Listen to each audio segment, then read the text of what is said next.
Hey everybody, it's Tiffany from Guild and Grace, and we are in this beautiful apartment in our hometown Detroit to show you how to install our removable wallpaper. Like any home renovation project, it's great to have a helping hand, and today I have Eric helping us out. How are you doing, Eric? I'm doing great. Every project requires preparation, and this is no different, right? That's right, Tiffany. Now, before installing removable wallpaper, there are a few steps you need to follow. First off, make sure to take the wallpaper out of the packaging and let it acclimate to room temperature for at least 24 to 48 hours. Next, you'll want to turn off the power to any outlets or light switches and then remove the faceplates. Then, you'll want to make sure the paint on your wall has been dry for at least 30 days. Once that's all set, wipe down your wall with a damp rag and let it dry. And lastly, you'll want to grab the squeegee and cutting blade that comes complimentary with every Guild and Grace order, along with some additional tools that include a tape measure, pencil, scissors, blue painting tape, screwdriver, level, and a stepladder.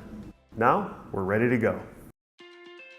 We'll start out by measuring the width and height of the wall so that we know how much wallpaper we'll need. Then, from the left corner, measure 23 inches out and draw a guideline on your wall using a level. You can start on either side of the wall, but we've chosen to start on the left as we have an outside corner on the right, and that's where we're going to want to finish. Bring your first panel up to the wall with the backing paper still on and your tape in hand. Starting at the top of the wall, overlap a few inches on the ceiling to allow for any unevenness where the ceiling and the wall meet. Align the right edge of the panel to your guideline. Once your panel is aligned, use several pieces of your tape to hold it onto the wall. Halfway between the ceiling and floor, put a long strip that runs the width of the panel from wall to wall. When installing our removable wallpaper on any wall that's over 8 feet tall, we recommend reinforcing the belt line with multiple layers of tape. This is because the longer the panel, the heavier it will be, causing more stress on the belt line. We finished putting up our first panel with the tape that you see right here and also added a belt line. But Eric, what are the benefits of using this tape? Well, really, there's a few benefits from using the tape. With all these reference points here, we have something to line up to after we've peeled the backing off the vinyl. Also, this belt line is going to help keep the panel in place as we're applying the top half. So really, it's going to make it a lot easier. Begin by taking the plastic side of the squeegee and scoring the tape, holding the top half of the panel to the wall, leaving the belt line intact.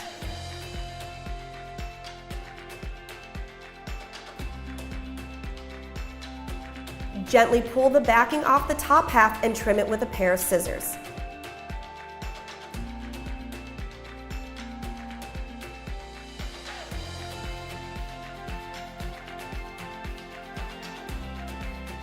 Next, place it on the wall, taking care to line up the pieces of tape between the panel and the wall. Once lined up, press the panel against the wall gently with your hands. Work your way down the wall to the belt line, being careful not to stretch or distort the panel. If you have any bubbles or wrinkles, slowly peel the panel back from the wall and reapply, smoothing with your hand. Now go back with the squeegee and work out all the air bubbles, moving from the center to the edges, making sure to work the panel into the corners. And don't forget, take your time.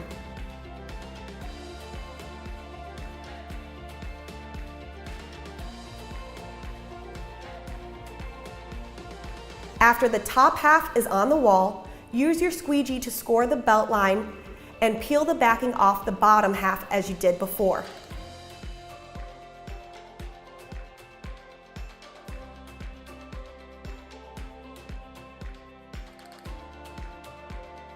Gently place the panel on the wall with your hands, working from the top down.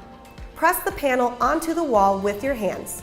Then use your squeegee to work out any air bubbles the same way you did with the top half. Leave the excess at the bottom, we'll trim it later. Bring your second panel up and line up your pattern with a 1/2 inch overlap on the panel that's already on the wall.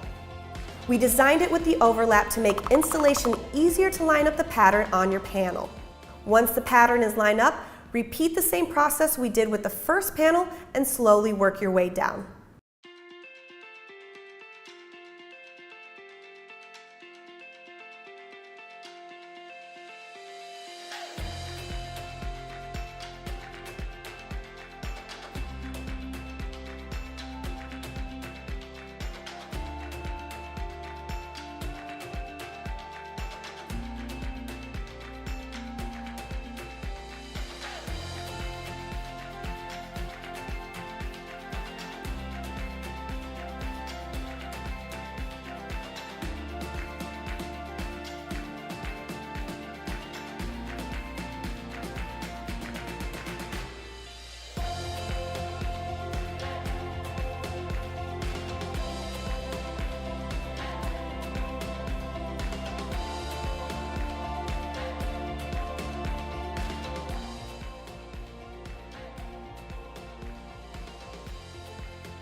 Now that the wall is finished, you'll want to carefully trim the excess paper from the panel.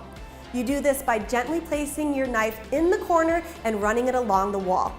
Peel off the excess paper and you're all set. We just finished putting up our removable wallpaper. For more installation tips and wallpaper styles, head over to gildandgrace.com.